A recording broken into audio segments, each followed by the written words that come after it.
Hello friends, সবাইকে আমার নতুন ভিডিওতে অনেক অনেক স্বাগত জানাচ্ছি।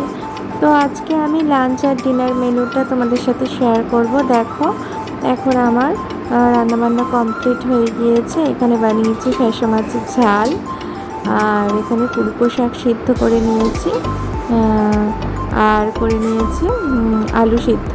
তো এটা ঘি দিয়ে কাঁচা লঙ্কা দিয়ে মাখাবো, আর এখানে হাঁড়িতে রয়েছে ভাত। তো আজকের এই দুপুরের সিম্পল মেনু।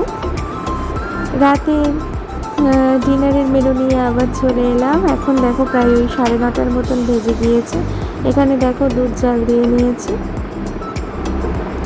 এখানে হয়ে গিয়েছে সেই ফ্যাসা মাছটা সকালবেলায় ঝাল করেছিলাম, সেটা গরম করে নিয়েছি, আর এখানে বানিয়েছি শোল মাছের ঝাল। তো এই আজকে রাতের ডিনারের মেনু। আর এখানে হাঁড়িতে দেখো নিয়েছি ভাত। তো কেমন হলো মেনুটা নিশ্চয়ই জানিও, আর পাশে থেকো। টাটা।